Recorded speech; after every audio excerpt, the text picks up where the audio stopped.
l'emploi de la matière organique exogène, nous avons choisi de documenter deux voies de valorisation possibles, la valorisation agronomique et la valorisation énergétique.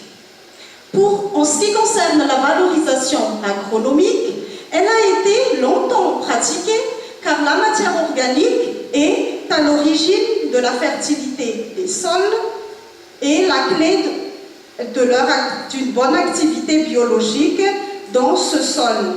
Mais contrairement aux engrais chimiques dont les dynamiques de transformation sont très bien connues, le manque de référence quant au devenir de ces matières organiques au sol et leurs effets sur les productions végétales constituent un frein à leur bonne utilisation. La détermination du potentiel agronomique de ces matières donc est indispensable pour cette première voie qui est la valorisation agronomique. Ce potentiel agronomique des matières organiques peut être anticipé par l'utilisation des normes, l'utilisation d'une typologie qui a été construite à partir de matières organiques exogènes métropolitaines, mais également à partir de l'utilisation d'un modèle qui permet de prédire leur devenir une fois apportés au sol. Toutefois, la prise en compte des impacts négatifs sur l'environnement est nécessaire dans le cadre de cet usage, car ces impacts négatifs peuvent entraîner une dépréciation de la valeur agronomique de la matière. Et dans la bibliographie, on invoque souvent donc les effets de les émissions des gaz à effet de serre comme l'oxyde nitreux ou bien l'accumulation des contaminants traces organiques et inorganiques dans le cas des éléments traces métalliques. Voilà en ce qui concerne la valorisation agronomique. Quant à la valorisation énergétique, elle est à envisager due à l'épuisement des énergies fossiles comme le pétrole, le gaz ou le charbon. Et la valorisation énergétique est possible via des procédés thermochimiques et des procédés biochimiques. Pour ce faire, il est aussi indispensable de connaître les différents potentiels énergétiques de la matière et on peut citer le pouvoir calorifique ou l'énergie brute d'une part et d'autre part le potentiel méthanogène ou biochemical methanogène potential BMP.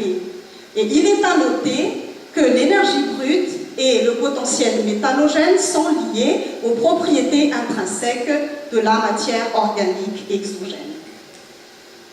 La question qui surgit ici est que quelle est l'énergie brute et le potentiel méthanogène des matières organiques tropicales d'origine diverse?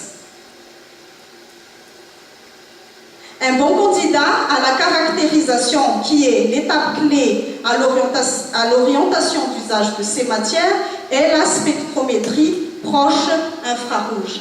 La spectrométrie proche infrarouge a utilisé par différents auteurs pour la caractérisation agronomique de la matière organique exogène, pour déterminer leur potentiel méthanogène, leur énergie brute, mais aussi leur fraction biochimique et la minéralisation du carbone. Les auteurs ont également utilisé différentes matrices comme des effluents d'élevage, des effluents d'agro-industrie ou bien des composts. Pourquoi? Parce que la SPIR est une méthode rapide, car quelques minutes suffisent pour avoir nos résultats d'analyse. Elle est non destructive, car l'échantillon est récupéré intact après l'analyse. La SPIR est peu onéreuse, car elle ne nécessite pas l'utilisation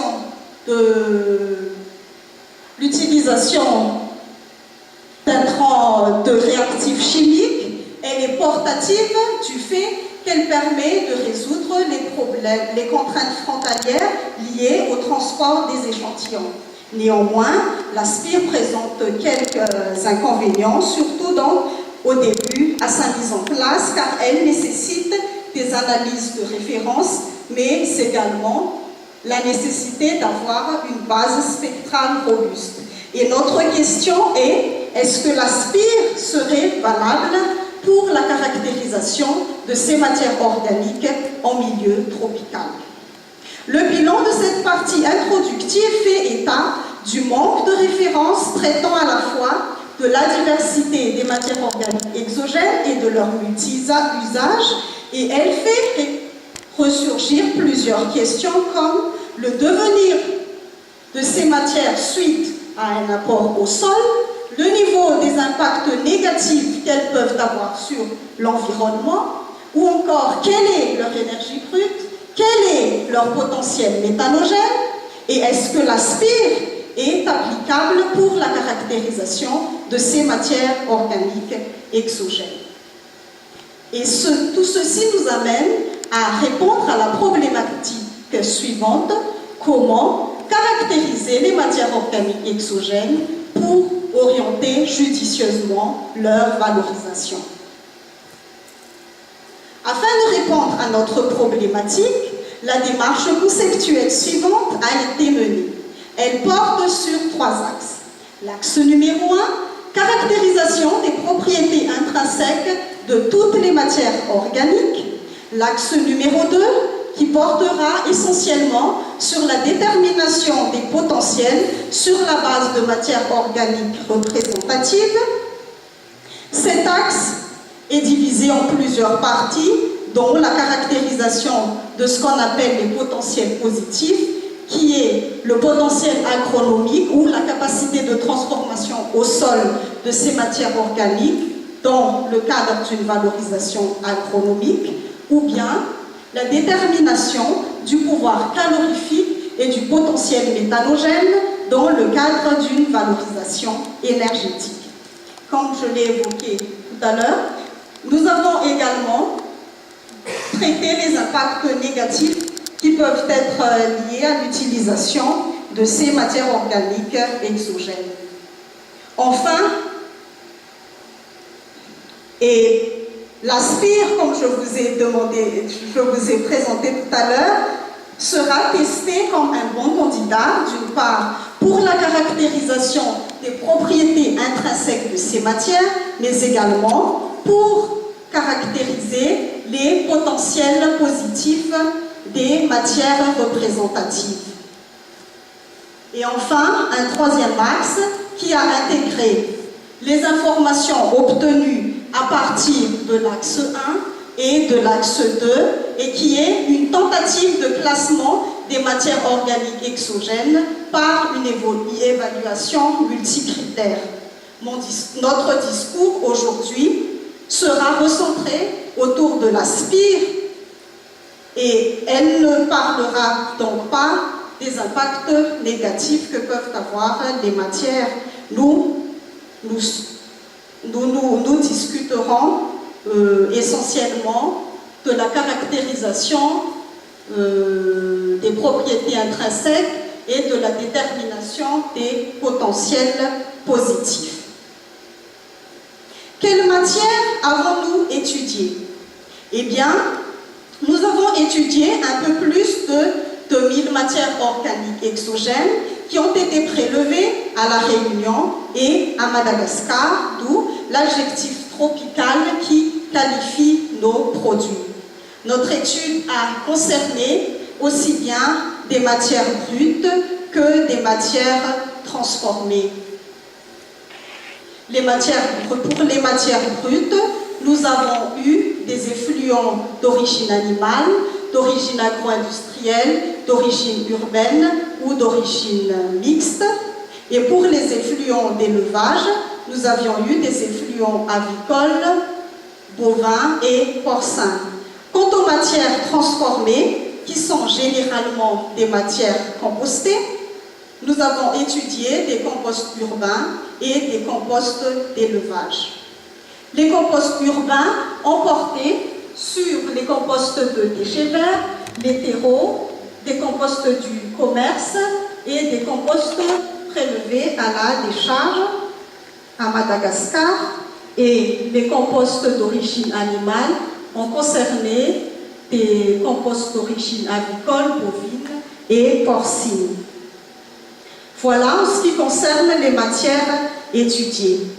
Quant aux caractérisations de ces matières, diverses analyses ont été menées, notamment sur la base de toutes nos matières organiques. Nous avons effectué des analyses spectrales sur une partie de ces matières, variant de 200 à 1000 échantillons. Des analyses au laboratoire ont été effectuées. Et sur une partie des matières représentatives, nous avons réalisé des analyses spécifiques. Les analyses élémentaires au laboratoire ont concerné l'azote, le phosphore, le potassium, etc. Et les analyses spécifiques ont concerné, dans le cadre de la détermination du potentiel agronomique, la détermination de la valeur abondante et fertilisante de la matière. Et pour de ce qui est des potentiels énergétiques, nous avons déterminé le pouvoir méthanogène et le pouvoir calorifique de ces matières. Ensuite, nous avons mis en commun cette base spectrale avec la base d'analyse de référence pour construire nos calibrations SPIR. Nous avons ainsi obtenu des caractéristiques et des comportements prédits de la matière organique, et ces caractéristiques et comportements prédits nous ont servi ensuite à la mise en place de notre typologie. On parle de SPIR, mais qu'est-ce que la SPIR?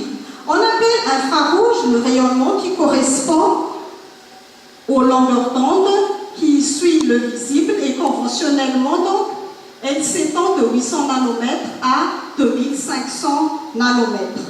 Si un échantillon est soumis à un rayonnement lumineux, ici infrarouge, cet échantillon absorbe une partie de cette lumière et en réfléchit une autre. La quantité d'énergie lumineuse absorbée suit la loi de Beer-Lambert qui stipule que l'absorbance A est fonction de la concentration du constituant dosé. La SPIR est la mesure de cette absorption de la lumière proche infrarouge par un échantillon, et elle s'intéresse aux molécules organiques de carbone, d'oxygène, d'hydrogène et d'azote reliées entre eux par des liaisons chimiques covalentes. Je vous présente à présent comment élaborer des modèles SPIR. Le développement des calibrations SPIR se fait en 4 étapes. Tout d'abord, l'acquisition des spectres dans le but d'obtenir une matrice de données spectrales. Ensuite, on passe au contrôle de la population spectrale via des outils mathématiques qui doivent nous permettre donc de regrouper les échantillons via leurs spectres. Une troisième étape qui consiste au développement de ces calibrations par la mise en commun de la matrice spectrale d'une part et de la matrice de la valeur de référence d'autre part. Tout ceci s'opère à partir des outils chimiométriques, c'est-à-dire mathématiques, statistiques, pour avoir les données prédites. Et en 4e étape, nous obtenons donc un modèle, et on peut faire la comparaison entre les valeurs de référence mesurées et les prédictions effectuées par la SPIR. Quant aux performances de la SPIR, elles sont évaluées à partir de divers paramètres. Tout d'abord, il y a l'erreur standard. Il doit se rapprocher de la répétabilité de l'analyse de référence, car il indique la précision de notre modèle. Ensuite vient le coefficient de détermination R carré qui indique l'ajustement des données prédites aux données mesurées. Et on peut citer enfin le ratio performance sur déviation, qui est le rapport entre la variabilité ou l'étendue de l'échantillon sur l'erreur standard.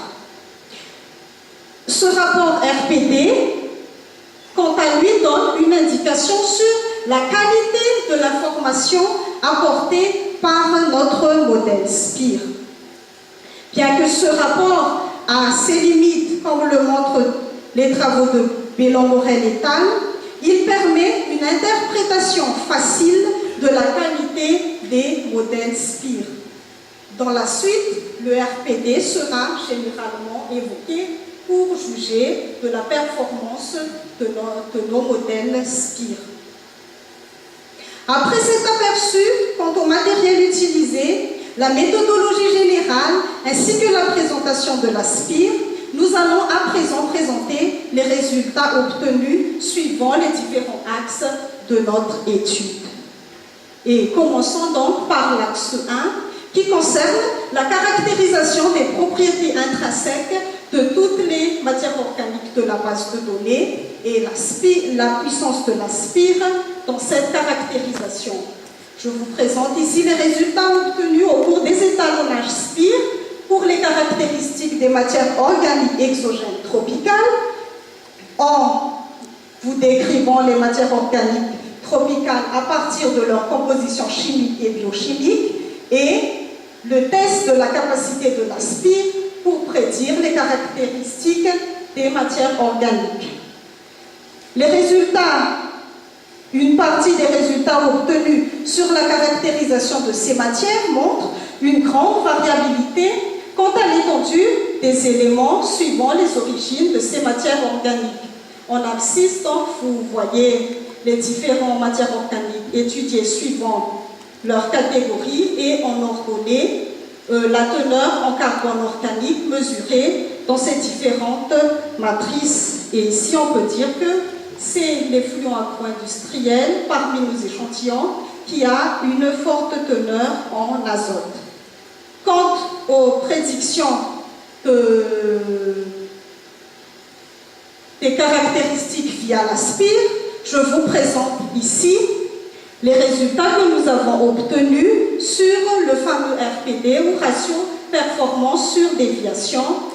En ordonnée, vous avez les différentes valeurs de ce RPD et en abscisse les différentes matières que nous avons utilisées, les différentes teneurs des propriétés chimiques et biochimiques que nous avons mesurées, et les différentes couleurs représentent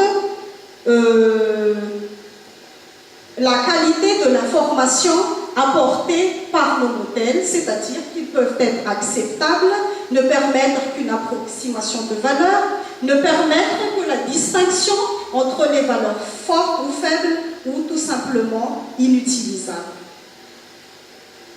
Pour les éléments organiques et les fractions biochimiques, généralement, notre modèle est acceptable et les performances sont surtout liées à l'hétérogénéité de la matrice de calibration. Quant aux macroéléments comme le phosphore, le calcium ou le magnésium, nous avons obtenu également des modèles acceptables pour le phosphore et le potassium, mais de moins bons résultats pour le calcium et le magnésium. Pourquoi? Parce que ces éléments existent rarement sous des formes qui sont détectables par la SPIR. Quant aux éléments traces métalliques ou métaux, les performances sont généralement inutilisables du fait qu'il n'y a pas de bande d'absorption de métaux dans la SPIR. Et si nous obtenons dans le cas où on obtient des modèles performants, ceci est uniquement lié à la détection de complexes organominéraux ou des formes chélatées de ces métaux. Voilà en ce qui concerne ces premiers résultats sur l'axe numéro 1. Et ce qu'il faut retenir, c'est qu'avec la SPIR, nous avions pu obtenir des modèles acceptables pour la prédiction de l'azote, du phosphore, du potassium, des fractions biochimiques, solubles, cellulose et lignine. Nous allons maintenant passer à la présentation des résultats que nous avons obtenus pour l'axe numéro 2, qui concerne la détermination des potentiels positifs des matières organiques exogènes. Et en premier lieu, je vous parlerai du potentiel agronomique.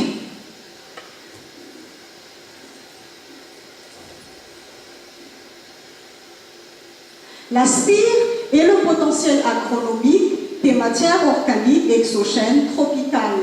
Notre objectif dans cette partie est de modéliser la transformation de ces matières une fois apportées au sol par l'application du modèle Tao ou transformation des apports organiques et en second lieu de connaître la valeur abondante des matières organiques via le calcul de l'ISMO ou indice de stabilité de la matière organique.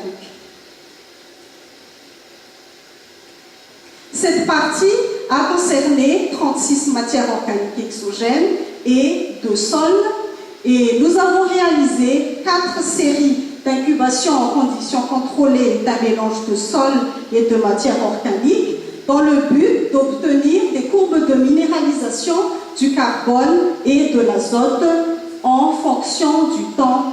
Et d'une part, nous avons également réalisé 6 séries de fractionnement biochimique Van Soest dans le but d'obtenir les fractions biochimiques de la matière organique.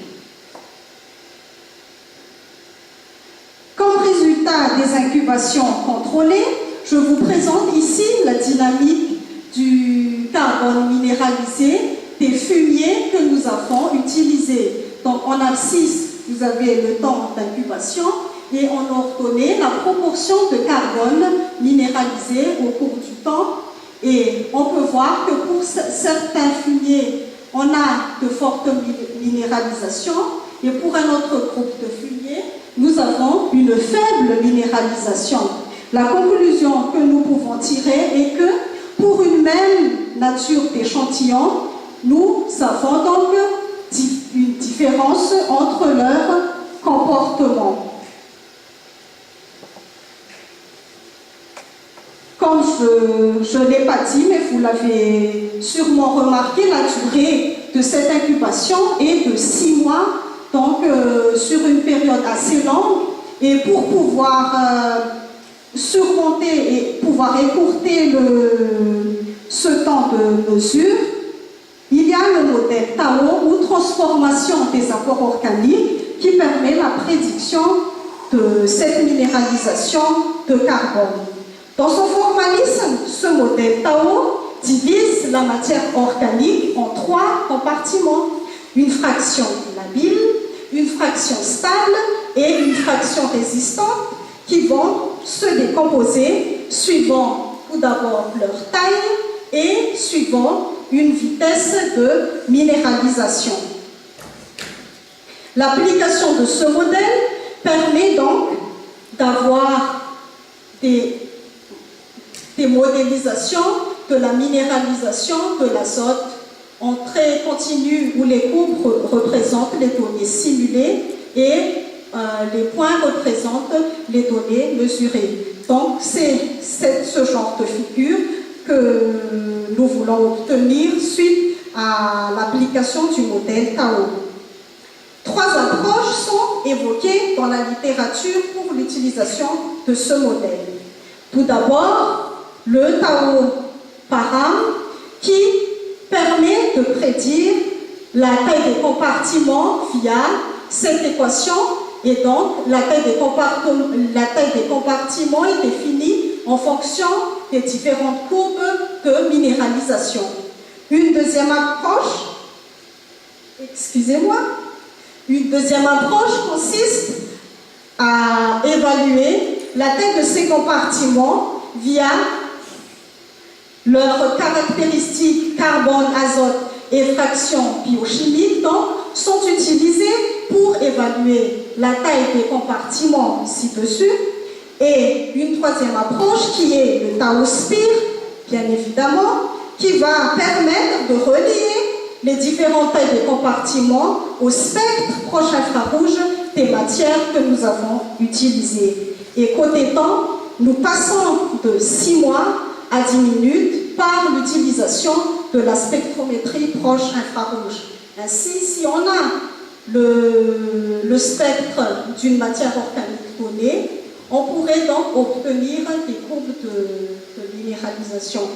Vous pourrez le voir par la suite, mais je vous présente tout d'abord les résultats que nous avons obtenus via la SPIR pour la prédiction de la taille de ces compartiments.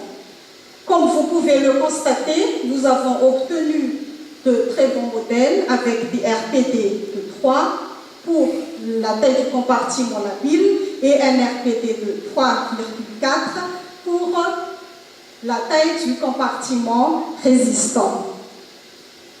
Notre conclusion est donc ici que nous avons obtenu de bonnes prédictions par SPIR de la taille de nos compartiments. Et comme vous pouvez le constater, la superposition des valeurs mesurées avec la courbe que nous avons obtenue à partir des valeurs prédites par la SPIR nous donne une différence non significative entre les minéralisations mesurées et celles prédites par TAO-SPIR.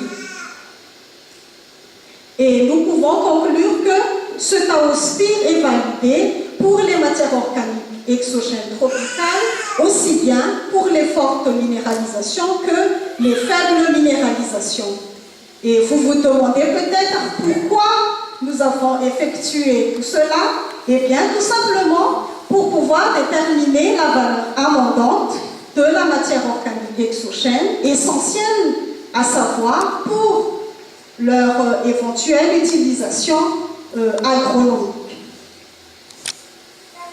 Cette valeur, cet indice est calculé suivant la formule suivante et vous pouvez constater qu'il est nécessaire de connaître le taux de carbone minéralisé après 3 jours d'incubation.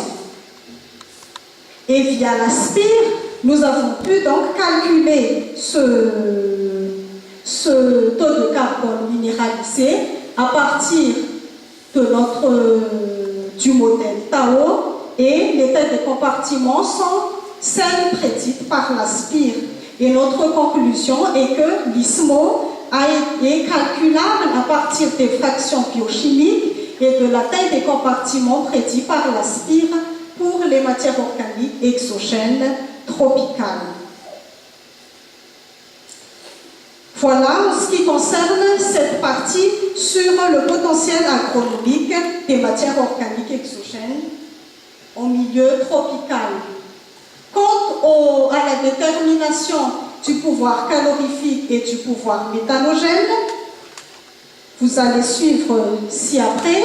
Tout d'abord, des modèles de prédiction d'énergie brute par les caractéristiques des matières organiques ou via leur spectre proche infrarouge. Notre objectif est tout d'abord de tester les équations de la bibliographie, développer de nouvelles corrélations à partir des caractéristiques chimiques et biochimiques de la matière organique et enfin développer des étalonnages SPIR. Et d'une part, pour le potentiel méthanogène, nous allons déterminer les potentiels méthanogènes de ces matières et prédire donc ces potentiels par la SPIR.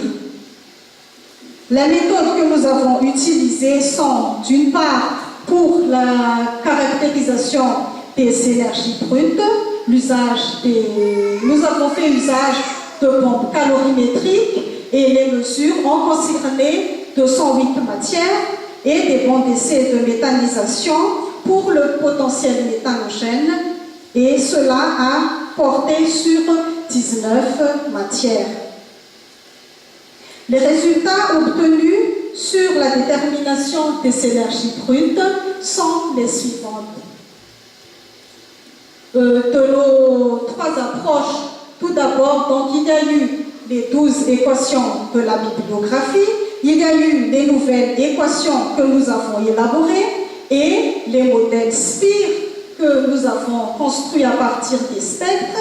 Et nous, comme vous pouvez le constater, c'est avec le modèle SPIR que nous obtenons le moins d'erreurs standards. Et plus cette erreur est faible, plus la prédiction est donc bonne. Et comme conclusion, c'est avec la SPIR que nous avons obtenu la meilleure modélisation pour les énergies brutes. Pourquoi? Parce que les performances des équations de la bibliographie sont limitées dues aux échantillons qui ont été utilisés pour leur établissement. En ce qui concerne les équations nouvelles, elles sont intéressantes si uniquement les données sur les caractéristiques chimiques et biochimiques de la matière sont déjà existantes au préalable. Et enfin, nous avons vu que les équations basées sur la SPIR ont permis d'avoir d'excellentes prédictions. Et comme conclusion, les spectres SPIR, une fois de plus, apportent d'excellentes informations pour la prédiction d'énergie brute. En ce qui concerne les résultats obtenus sur le potentiel méthanogène, je vous présente ici les histogrammes de valeurs que nous avons obtenus et la plus forte, et c'est la boucle de process de volaille qui a le plus fort potentiel méthanogène. Mais contrairement donc aux matières qui ont été étudiées dans les milieux tempérés, les BMP des matières organiques tropicales sont faibles. Et nous avons fait relever quelques valeurs dans la bibliographie. Et ici également, nous avons démontré ce qu'affirment souvent plusieurs auteurs, que les produits déjà compostés sont non intéressants pour la méthanisation. Nous avons voulu tester cela pour pouvoir avoir donc des gammes de valeurs basses dans notre modélisation SPIR. Et je vous présente ici les résultats des prédictions SPIR avec un RPD de 2,4 qui, on peut dire, est acceptable pour la qualité du modèle et qui n'est pas mal non plus par rapport aux valeurs de RPD obtenues par Doublé et Tal en 2013.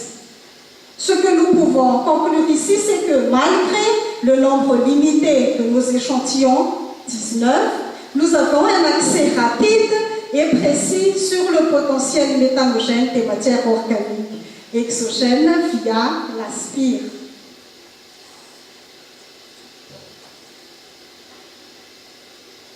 Voilà, en ce qui concerne donc ces deux premiers axes. Et ce qu'il faut retenir, c'est qu'à partir de l'axe 1, nous avons pu démontrer que la SPIR est acceptable pour la détermination de l'azote, du phosphore, du potassium et des fractions biochimiques de nos matières organiques exogènes en milieu tropical. La SPIR a permis le calcul de l'ISMO qui permet de qualifier la valeur amendante de la matière organique exogène, et SPIR est également acceptable pour la prédiction de l'énergie brute et du pouvoir méthanogène des matières organiques exogènes. Tout ceci nous a servi, donc, les données prédites par la SPIR ont servi à l'établissement de notre typologie qui est regroupée dans cet axe numéro 3 s'intitulant « Tentative de classement des matières organiques exogènes par une évaluation multicritère ». Pour ce faire, nous